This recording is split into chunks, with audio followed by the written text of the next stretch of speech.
Our guest for the evening, Spartan Mike from New York's Giants Rush, joins the show. Spartan Mike, how are you? Welcome to the show. Thank you so much for joining us.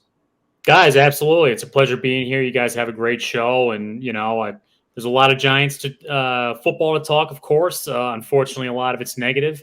I think it's pretty funny that the best thing we had to look forward to this season is our former defensive end going into outer space.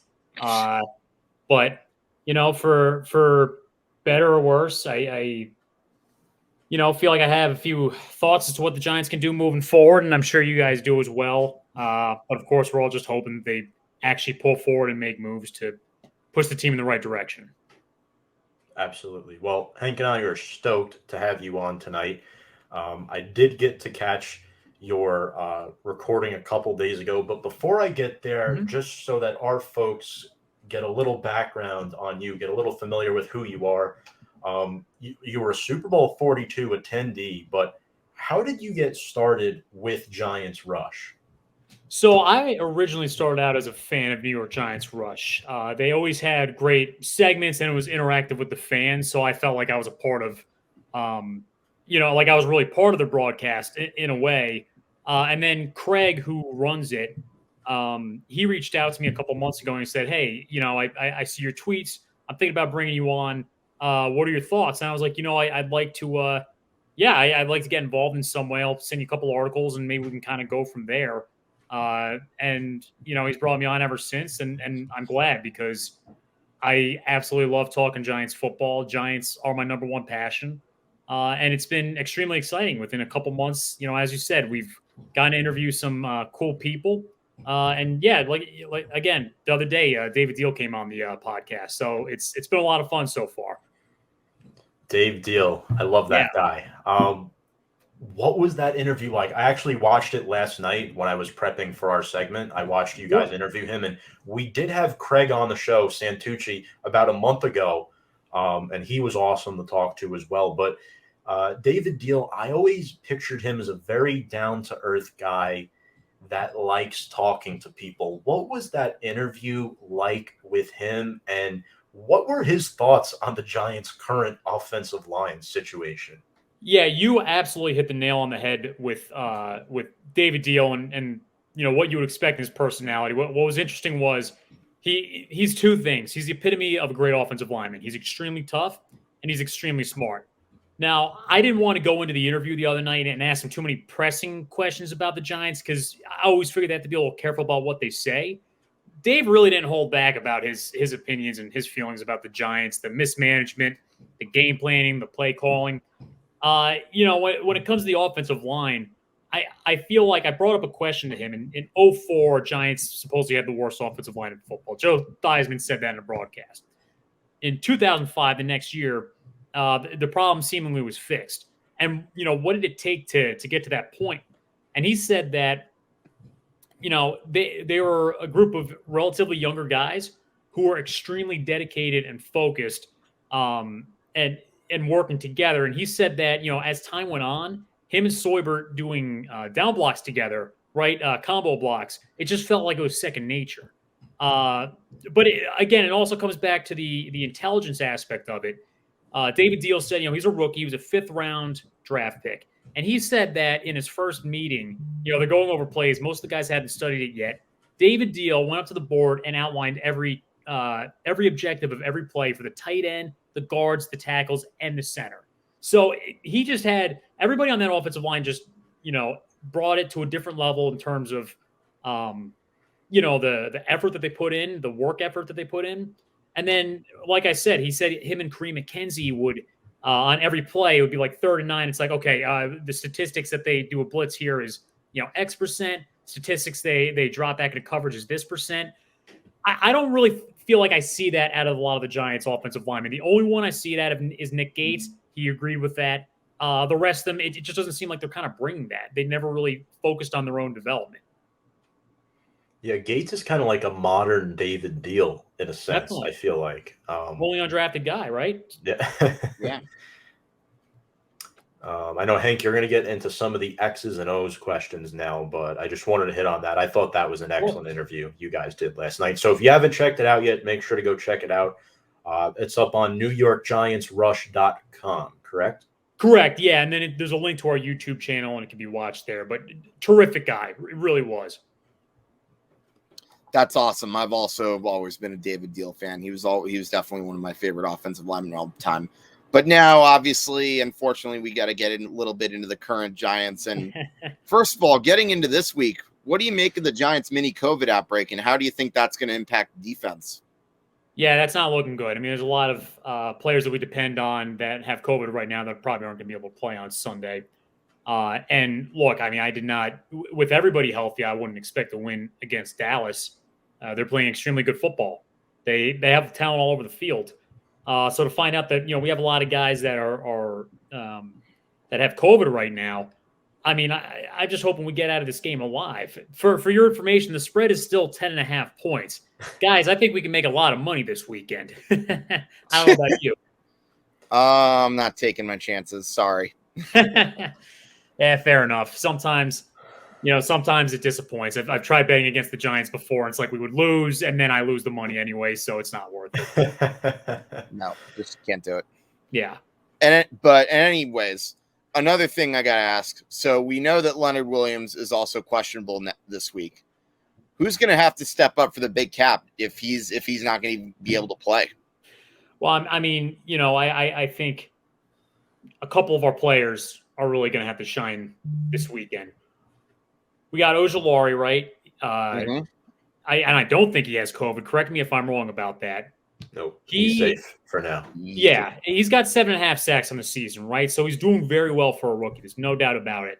I would love to see him step up from a guy that's showing serious flashes of potential and then just prove that he is a consistent playmaker on every single play. I want to see that out of him. Now, of course, he stepped it up more so than all the other Giants defensive players, I feel like, this past year, especially as a rookie. So I can't really lean on him too much. He's already been kind of doing that. I really want to see, and you guys brought it up earlier, Dexter Lawrence has been played pretty good football this past week against the Chargers. A lot of people have been looking past him in his development in the past couple of years, and I still think he's a pretty underrated Giant. I definitely want to see him prove that he's a consistent player as well.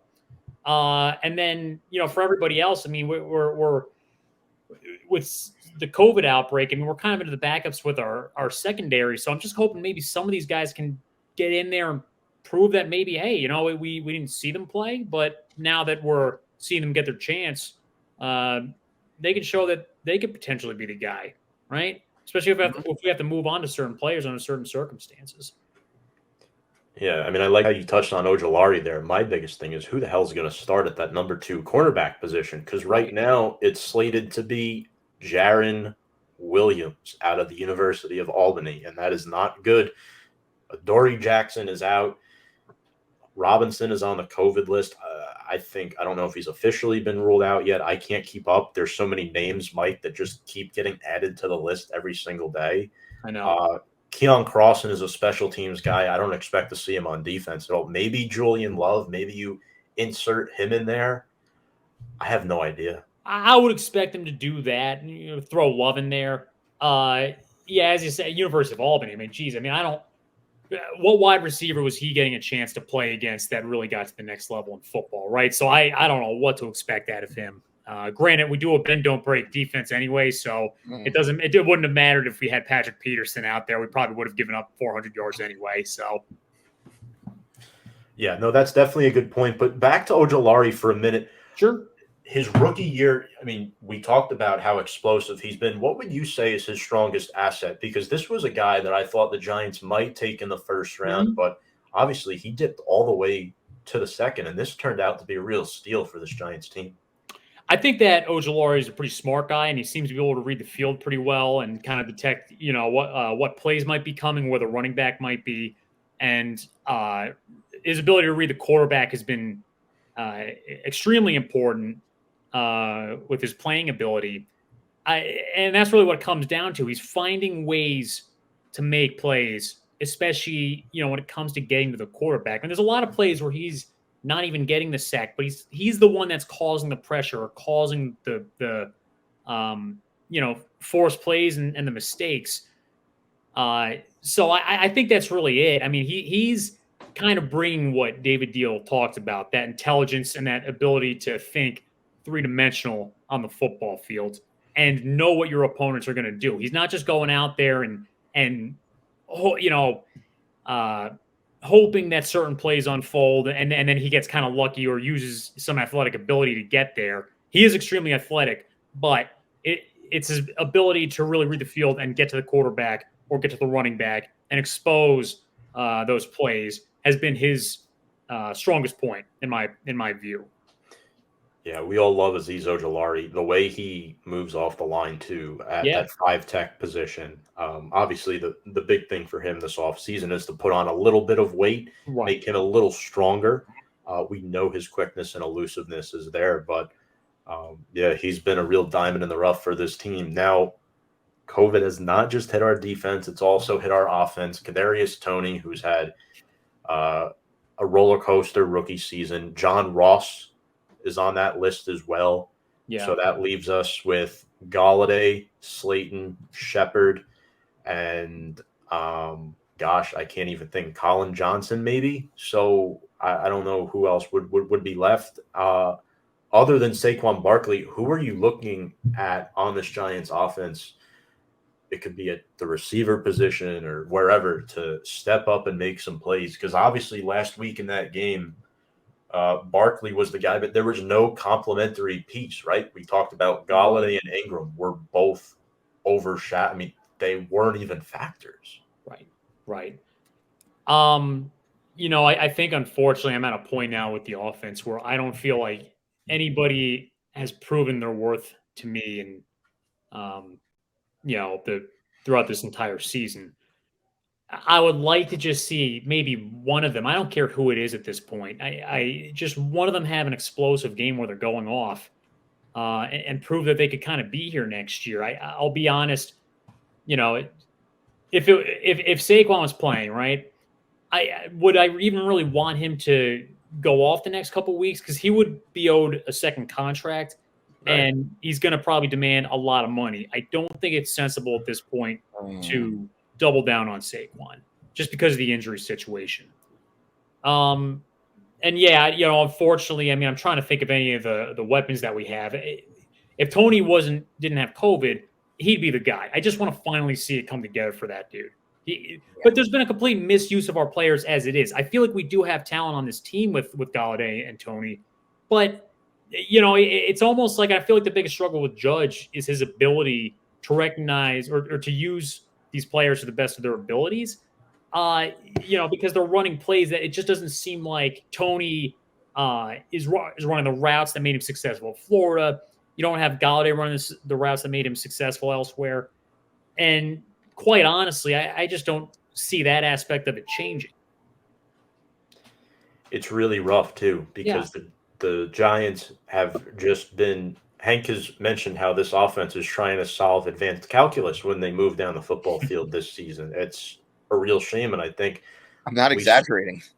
No, we spoke to – I forget who it was, Hank. I think it was the Real Football Fans of New Jersey. We spoke to them a few weeks back, and we talked to both of those ladies, and they said that we told them, we think the biggest missing piece that has really hurt this offense is Kaden Smith because I agree with that. He is the catalyst behind our run blocking scheme. Yeah. He's basically another offensive lineman.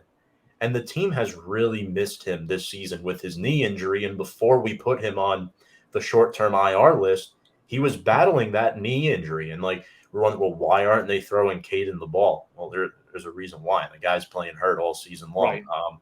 I think you move on from Ingram and make him the tight end one next year because we've seen in the past that Giants have been able to win with subpar tight ends, whether it's been Jake Ballard. Kevin Boss wasn't a subpar tight end, but you get the point that I'm trying to make, Mike. It's that we don't need to invest so much money in these talented players when the priority should be fix both sides of the trenches and have average skilled players. Have one really good one, but then build the rest around. You don't need superstars at every position on this roster. You can have a weakness here or there. Good teams find a way to cover that up. There's a part of that I really agree with. If you look at teams that really succeed offensively, right? It's not like they have one really, really good wide receiver and then, a couple other scrub wide receivers, right? You can't, because the problem is, a lot of the cap money is going to that one guy. Wide receivers get hurt all the time. They get hurt, forget about it. Your season's pretty much over. It does seem to be more beneficial, and we saw that with the Giants, to have multiple wide receivers that are very good and that you can depend on, but not like one single guy that's like the all-star, perennial all-pro. I went back and did some analysis the last 20 teams to win the Super Bowl. The wide receivers making the Pro Bowl that year, like on their respective Super Bowl teams, it was very rare. It was very rare. I mean, I think in the analysis, it wasn't until I really came across the Colts in 2006 where they had 2, right? But if you guys go back and look, there's not that many. I will tell you, though, this is the one piece that I disagree with a little bit. Because in that analysis, I actually found that a stud tight end was a lot more valuable than I had anticipated. And if you look at the last few Super Bowl winners, obviously Gronk, he was with the Patriots, so that accounts for a lot of them. But you also had Zach Ertz, and you also had Travis Kelce. I think that if you have a big tight end that is able to stretch the field, it creates nightmares for the defense. I don't think Ingram's doing that, because we look at Ingram as he's not a blocking tight end, and he's not really a guy that's stretched in the middle of the field. He's just another receiver pretty much. But he can't even really do that all that effectively. So I just feel like he's kind of a waste as a player as it is, right? We want him to be that Antonio Gates, the guy, okay, he can't block fine, doesn't do the middle field stretching, not tough to cover, but at least could he be a solid receiving tight end? He doesn't do it. He just looks like he should. Yeah, for sure. Yeah, no, absolutely. That is a good point. Yeah. That definitely is a good point. And don't get me wrong, it's very tough to find a solid tight end like Kelce and Gronk. Borderline impossible. So Ingram, right, Steve? You're absolutely correct about that. And speaking of the offense, I think this is another question worth asking. Mm-hmm. How on earth can the Giants pull off this upset if Mike Glennon and or possibly Jake Fromm is under center? Wow, that's a really good question. Look, I try to think back. What would be more tough? This team with all the illnesses and the dysfunction going on to beat the Cowboys this weekend, or Giants to win Super Bowl 42? It's really tough for me to try to decipher this one. Look, if they want to create an upset, they're going to have to do a few things. Give Booker the ball. See what he can do. See if he can get some. So I don't expect him to get explosive plays, but they're going to have to eat that clock away if they want to try to minimize the impact of the Cowboys' offense. The next thing that they're going to have to do is they're going to have to create turnovers. I think the Giants' defense can do that. They did it against Philadelphia. But again, this is where Ojulari is going to have to step up. If he can make like a rude awakening against the Cowboys and get to Dak, I feel like that's our best chance right there. But if we can't just go through the normal procedures here and play, a good steady game, it's just not going to work. And the pass attack, forget about it. I have no faith in it at this point. Yeah, we're looking at a team that's missing a third of their roster at this point, right, whether it's due to injury or COVID. So we're already at a huge disadvantage. I mean, we'll talk about who's in and who's out in just a few moments. But Hank, I know we wanted to talk about some of the challenges as well that Dallas presents. Yeah, for sure. And I would say one guy in particular that's going to be a problem somebody watch would be, I don't know, maybe Micah Parsons, the guy who is already getting comparisons to a certain great linebacker that we had in the 1980s. But by our own player that's making the comparison. Oh my God. I hate those comparisons. Yeah. He, look, I when it comes to Dallas, you look at the last 25 years, they're not all that successful, right? They haven't been in the NFC Championship in years. But what they do succeed in is they are very good talent evaluators. Mm-hmm. They don't bring it together all the time. A lot of times they'll have 8 Pro Bowls on the team and go, 7-9. But they do find ways to analyze talent. But I do feel like when they draft these players, we all know they're pretty good. And then I am left to scratch my head as to why the Giants didn't consider them. And a lot of times it's, they might have like a minor offense. I forget what the controversy was around Micah Parsons, but he was, correct me if I'm wrong, wasn't he the next guy taken after Tony? Parsons was after us. 12 because we Dallas traded traded back. Yeah, he would have been. So he would have been the pick after us, but we traded back. So Parsons was 12. Traded back. Right. Yeah. He is making a serious impact, as a lot of analysts figured that he would. I sit there kind of disappointed in the sense it's like, we could have used a player like that. A stud edge, right? Over, and I'm not saying, Tony's got a lot to prove. He's obviously been hurt, but wide receivers, like we said, even if he made an unbelievable impact, we'd be wrapped up in kind of cap hell for a star receiver. So I don't know if that was necessarily worth it.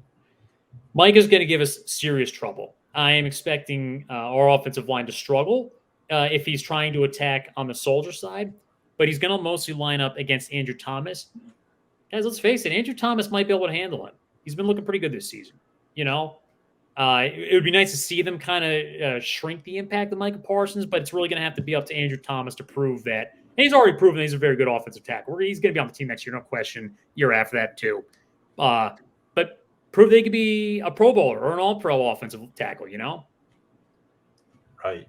And that's a good point, too. Steve says he's no LT. He's good, but he's no LT. Nobody is correct. LT. There's only one LT. There's only one player that really changed the game, and that's him. Right there, right back there, man. I love it. And then I got my Strahan jersey as well. Nice. Couple of comments before the next question. Drew says off the field issues was his issue, his character. Yes, that probably did scare the Giants away a little bit. Absolutely. Mara does not go after anybody if they jaywalked. So, that sounds about right. Yep. Cade McDonald bringing up some good points as well. And that's not the first time that's hurt the Giants in the past. Mara. No, who was the offensive lineman that was smoking the Laramie Tunsil. Tunsil. Yeah. Right. I wanted that guy in the draft too. God almighty. Oh, man. Also, Parsons will only come off the edge with D-Law or Randy inside. I think he's referring to DeMarcus Lawrence, because when I think D-Law, I think of Dexter Lawrence. But I was thinking that too. I'm like, are we putting him in offensive tackle now? Yeah. Lawrence Taylor can't be reciprocated. Are we sure he wasn't talking about his own team and he wasn't talking about DeMarcus Lawrence? Oh, wow. Drew just said the exact same thing. I didn't realize that. He would reciprocate LT. I agree with that 100%. What were you saying, Hank? Sorry, I got a little sidetracked. These Lawrence Taylor comments are pouring in. Are we sure he was talking about our D-Law? Because I feel like he may have been talking about DeMarcus Lawrence, because he said D-Law and Randy, and I think he meant Randy Gregory. That he was. Yep. DeMarcus Lawrence and Randy Gregory. But Trayvon Diggs is another guy that scares me. He's going to be locked on Kenny Galladay. 9 interceptions on the season. Had a good game against us the first time out. He's definitely a player to watch for me. What do you think of his game? Because last year, I believe he started. I believe he was supposed to be like a number 2 corner. And then now he's burst onto the scene as a number 1, potentially the best in the league, one of the best in the league as of right now. Yeah. What's so good about him? Again, he's just another gem draft pick by the Dallas Cowboys. And I can't even really qualify what exactly makes him great, but just those qualities that you really need out of a cornerback enables him to shut down wide receivers. Yeah. Right. When you're looking at a cornerback and what their ability is, to really mirror somebody with your body, that is extremely difficult, especially when, you have to kind of move sideways and backwards a lot of the time. He excels at that, right? Just as any other great cornerback would do. As to what his impact is going to be in this game, our wide receivers have been a non-factor against bad cornerbacks. So I don't think it's like, I don't think he's going to really hinder the success of the Giants offense. Like, we weren't going to be successful to begin with, and they could put in their backups and it would be the same exact thing. To know, and it's not going to be explained by their defensive backs. Our wide receivers we just don't have a playbook that ignites our wide receivers. And again, we're all sick, right? Yeah. So it's going to have to rely on the run game, which the Giants didn't do last week. So they're going to have to figure that one out. Booker has been playing, pretty good football, better than I expected.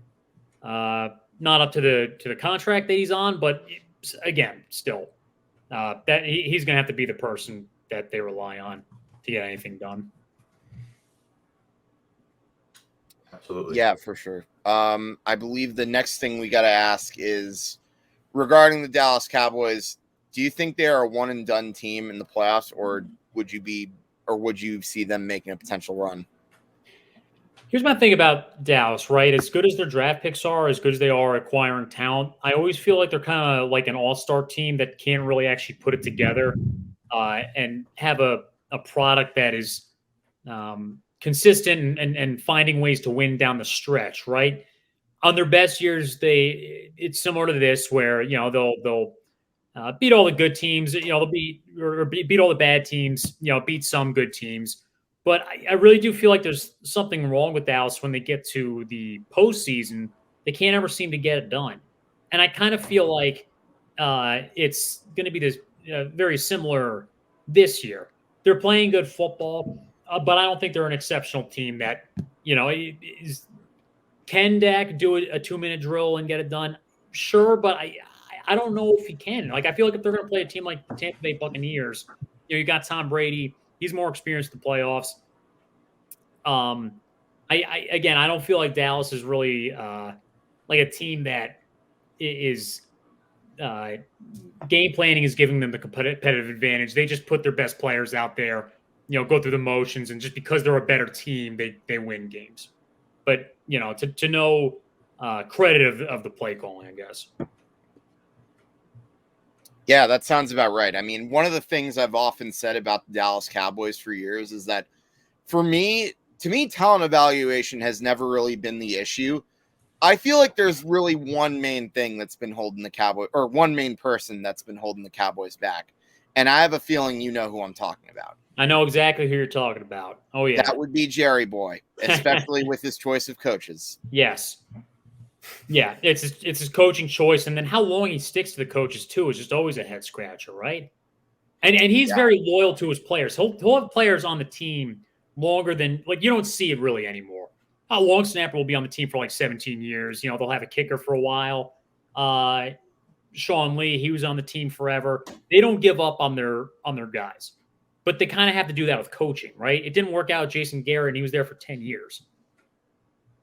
Yeah, definitely, for sure. I think you pretty much said it best. And I think there's a few more questions we definitely have to get to. And obviously, since we've been talking about the Giants, I think we have to get to the two elephants in the room. So First off, we got to talk about Daniel Jones. Is this a guy that you believe in heading into the 2022 season? So if you've seen some of our previous episodes, you know that Tom and I are very pro Daniel Jones. We don't think he's the problem. We think the whole system has pretty much been failing him. Not saying he's perfect. Yeah. But we just don't think he's the problem. So here's how I look at it.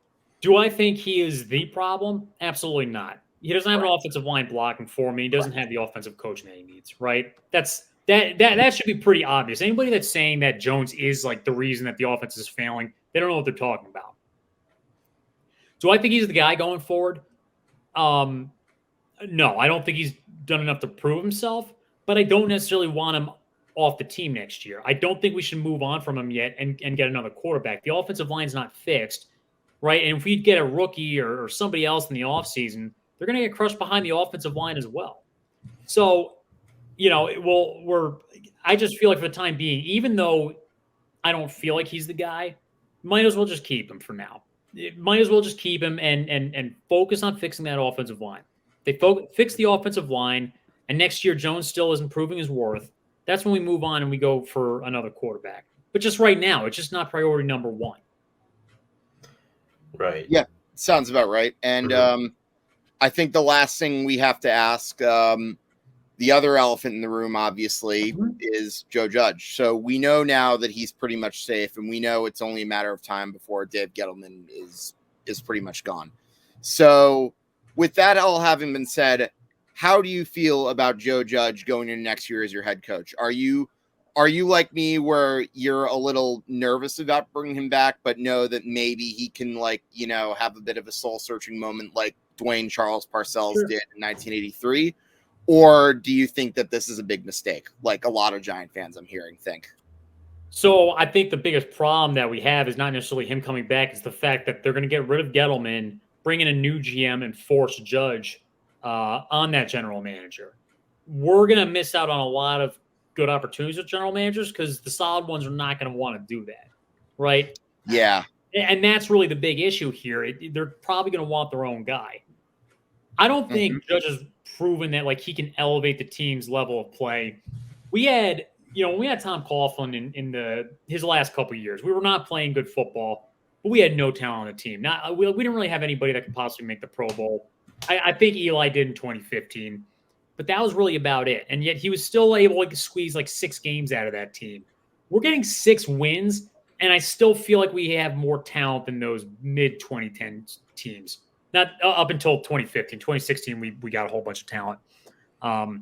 So, look, if he gets 2 coordinators in play, I like Patrick Graham. I could talk about him separately. If he gets a very good offensive coordinator, like an offensive mind guy in place to call the plays and take over the clock management, I don't really have a problem with it. But yeah, no, Jones cannot be that kind of guy that's stuck on his philosophy. He's got to be open to outside influences, recommendations. I mean, look, Bill Belichick, he's never been stuck in any way. Every single year, that dude is looking for ways to improve his coaching. And he's been doing it for 40 years, right? So Judge is going to have to do the same thing. If he can do that, I don't necessarily mind it. But again, I just do not like the idea that we are getting rid of our general manager and not our head coach.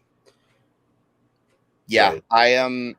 Listen, even though I have been a Joe Judge defender, I don't necessarily disagree with your take. I think as much as I'd like to see Joe Judge turn things around, if you really look at the big picture, and this is pretty much the reason why, as much as I've defended Joe Judge, I wouldn't necessarily shed any tears or lose any sleep over it if the Giants changed their mind and decided to can him after the season. Like, I don't think it would be the worst thing in the world.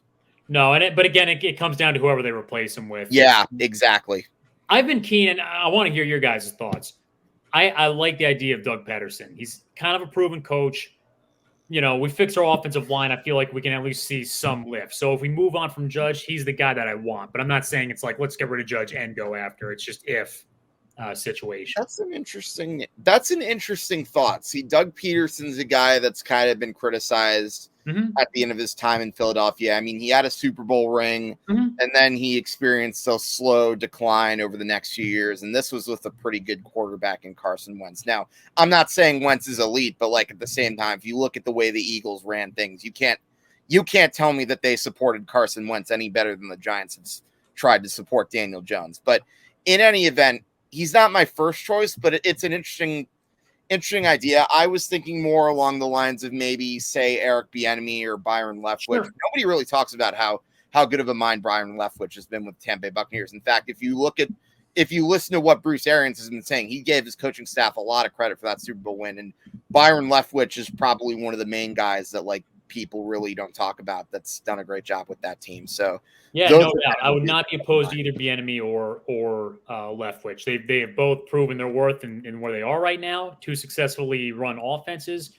Wouldn't mind it one bit. There's just, part of me always gets a little bit worried about guys that aren't proven, right? We're kind of taking a little bit of a chance. And again, Peterson wasn't perfect. He's not a flawless coach, but he proved that he can take a team to the mountaintop and still won. Got their teams to the playoffs in a couple next years, even though he was a little banged up. So I'm going to disagree a little bit as far as the GM goes. I think you could elevate a guy like a Kyle O'Brien potentially. I know they created a position for him. I do think he played a hand in us getting Kenny Galladay. You could go after a Scott Pioli or somebody who has, been in that New England system. I don't think we're limiting ourselves as much as people think. I'm under the boat that Joe Judge is going to be here for a while.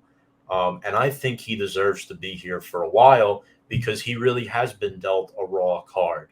Sure. I like his attitude and the way he's been working with this football team. The problem is he inherited a team that was driven to the ground by Dave Gettleman. And he's like, it's the timing, I think, that's making people concerned about Judge. Definitely. I think it's less about Joe Judge and more about the timing and where the organization is at, right? I think we could all agree on that. He has made some head-scratching moves. I would lean more towards you, Mike, with a Doug Peterson hiring rather than a Byron Leftwich, because Peterson has that experience as a head coach already. And plus, he is very familiar with the NFC East. He's won a Super Bowl. He could give us some inside information on Philadelphia. But I wouldn't be opposed to a young offensive mind, but we'll see what happens, right? It's all left to be seen. And I do want to punch some comments here. Let's see. Steve brought up earlier he likes Surtain better than Diggs because Diggs will take chances and can be beat at times, kind of like a modern Asante Samuel, just a little bit. I do see where he's coming from with that. Drew Tremmel says Jones' accuracy and decision-making is horrible.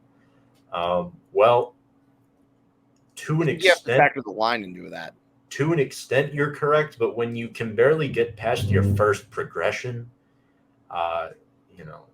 you can only critique the quarterback so much, and it starts to become a whole team problem.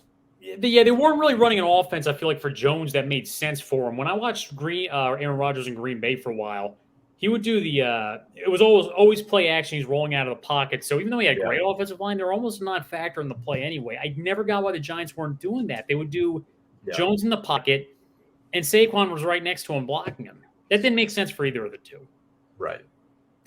Yeah, and look, I'm not sold on Jones yet either.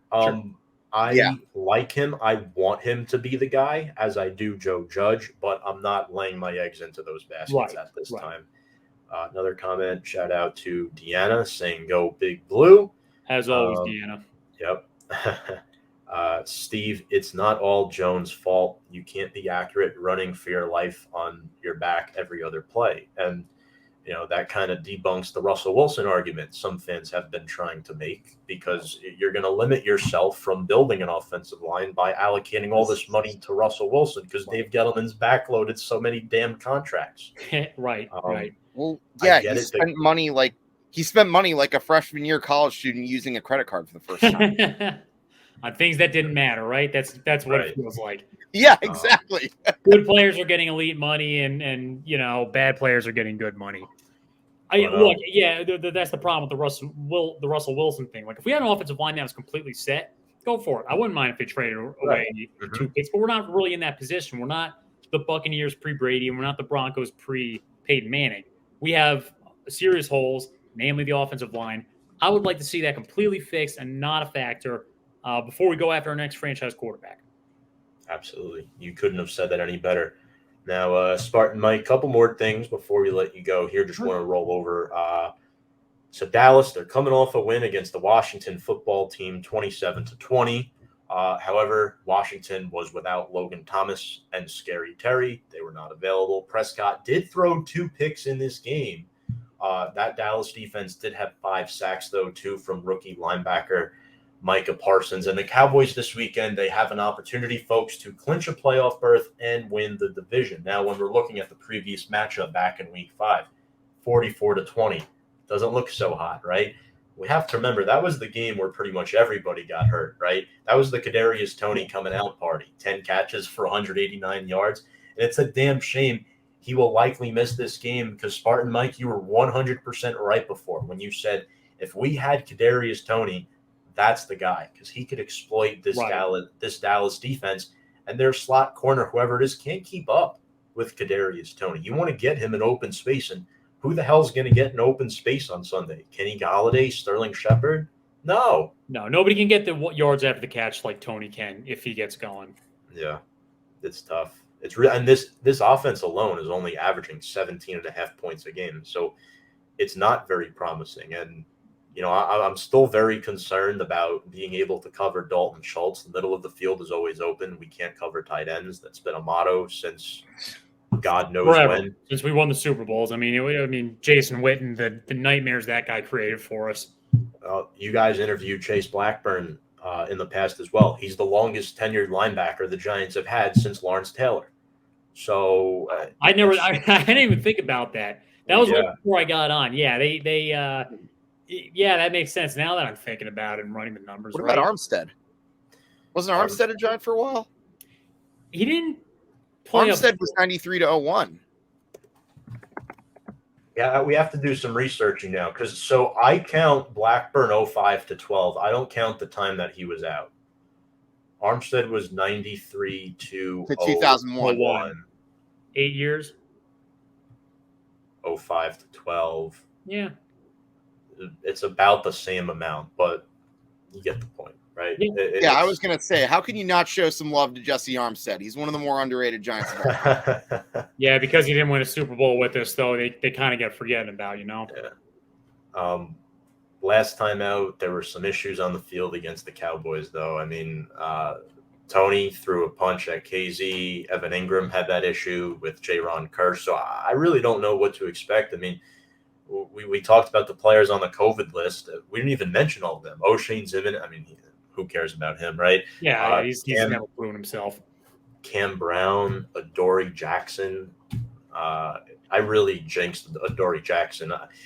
You should have seen the show we had one week, Mike. I was saying, well, the guy we're most concerned about getting hurt on the defense this year has been one of the few guys who's been healthy every game, and then the next week he gets hurt. So I really jinxed Adoree. So I'm sorry, Adoree Jackson, if you're listening. But no, Tom, don't blame yourself. Anything that can go wrong with our franchise will go wrong. Isn't it weird how often injuries become an issue for the Giants? Like, I just feel like it happens to us more frequently than other teams.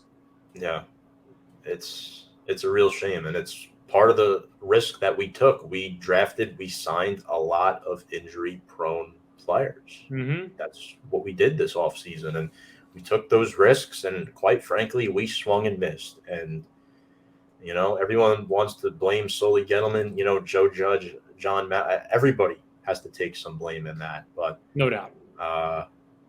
Man, I'm just looking at who Dallas has on their line. Really wishing we drafted Zach Martin back in 2014 instead of Odell. Could have extended Eli's career a little bit. But, Mike, who is one player you would steal from Dallas? I have a couple players in mind, but who's one player that you would steal from this football team? Well, you know what? Right now, I feel like if I could steal one player so I can move this team in the direction forward and focus on other things, is Micah Parsons. If we can get that edge that we've been missing for a while, then I actually think our defense is pretty much set when they're healthy. And then, like, the Giants can go in the offseason, just focus on the offensive line, just focus on finding that offensive coordinator that can get it done. And then, if Jones doesn't prove himself in 22, 23, you go after another quarterback. That's why I would go with Parsons. But they do have talent all over the field, and I feel like, I could pick 10 guys that I like.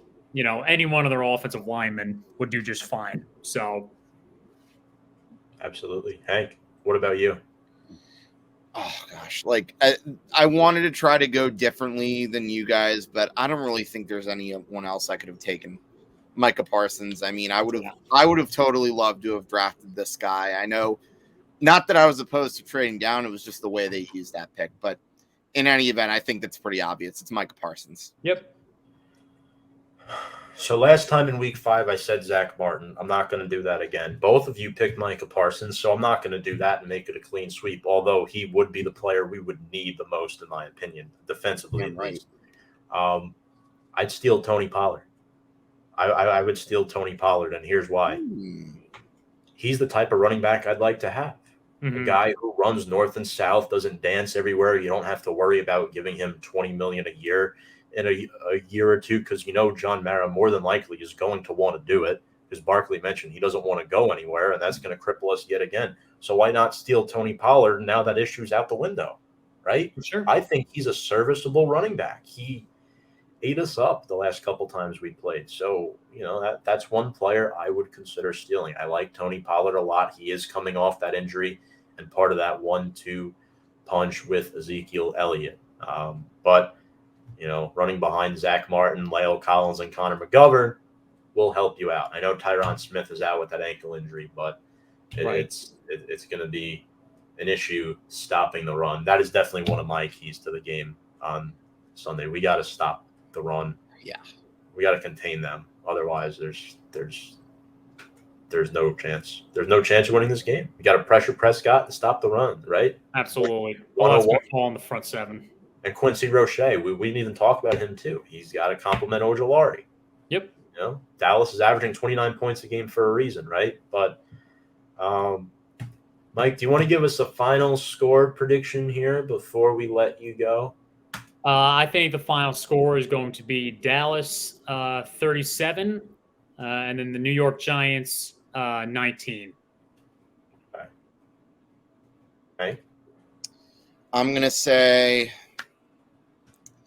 you know what? I'm going to say Dallas Cowboys 31, New York Giants 17. Sorry, I wish I were more optimistic.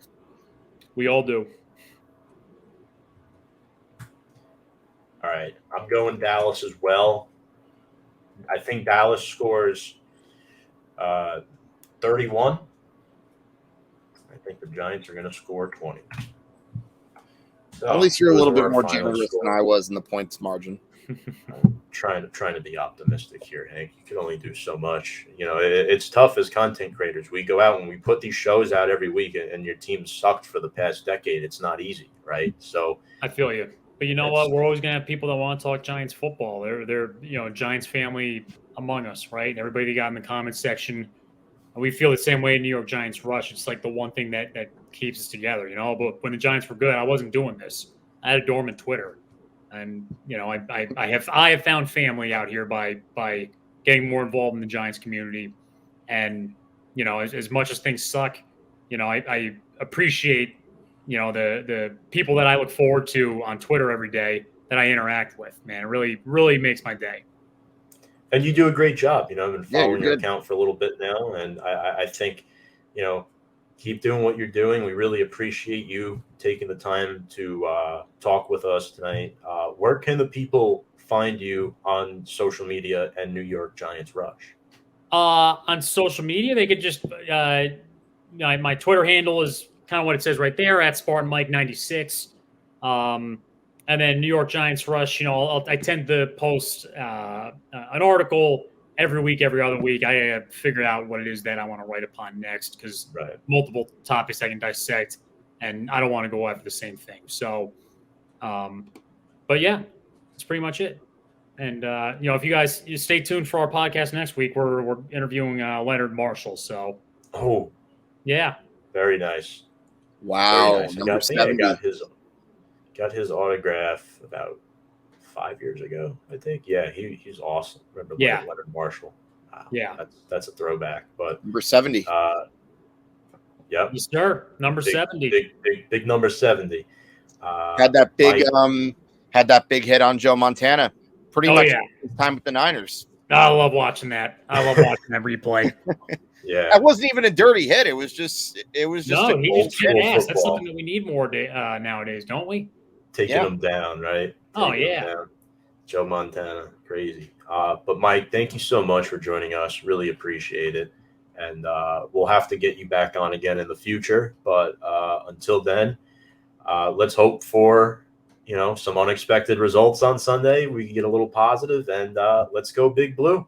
Absolutely, guys. Thank you so much for having me. I really appreciate it. Would love to come back on. Let's go Giants, and maybe they could pull an upset. Fingers crossed.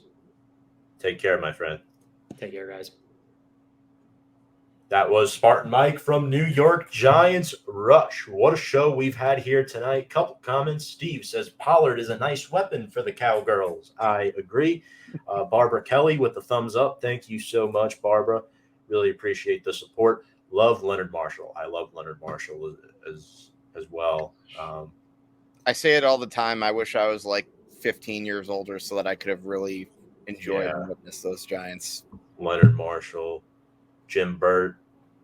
Both of those guys hurt Joe Montana. Jim Burt did so in '86.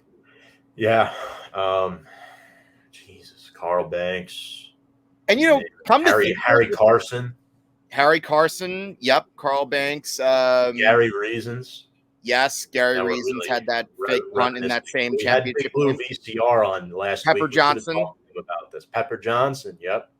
Yep. Steve just posted that name actually, but yeah, Pepper Johnson. Glad you brought Good that Lord. up. Thomas Johnson is his real name, but Yep. Man, a couple other notes that we have an injury report. So Ben Bredesen did not practice today. Dory Jackson, Graham Gano's battling a non-COVID related illness. He already had COVID last year. Barkley limited with an ankle, in addition to Leonard Williams and Andrew Thomas, both limited. Stephen Parker and Reggie Ragland both have illnesses as well. Hopefully that is not COVID related. And then Austin Johnson battling a foot injury. Daniel Jones will not play again this weekend, dealing with a neck issue. And then for Dallas, the only guy who's probably not playing for them is their starting left tackle, Tyron Smith. But that is a big loss. That is definitely a big loss for them. Hopefully the Giants can take a little bit of advantage of that. But Hank, wanted to thank you so much for joining me here tonight. Hopefully, we didn't talk about this before, but hopefully the Giants can get off the field on third down, because the Chargers converted 53% of them last week. I mean, it goes without saying. If they don't get off the field on third down, then you got no chance of winning. Simple as that. But as always, Tom, always a pleasure. Thank you again so much for bringing me on every week. And I always look forward to talking Giants football with you, win or loss, regardless of how our season's going. And I'm looking forward to this Sunday's game, even though I'm probably not going to be happy with the result at the end. But regardless of that, always a pleasure. Thank you again, Tom. No problem. But let's be positive. Steve says, great show, fellas. Steve, thank you so much for being one of our top fans. We really appreciate you and all of your opinions. Keep the comments coming every week. We love you, man. Folks, that's going to do it for this week's episode of Big Blue Avenue. Tune in next week. We're going to have a Christmas special on Thursday night. That's going to be a lot of fun. December 23rd. We're going to preview. Yep.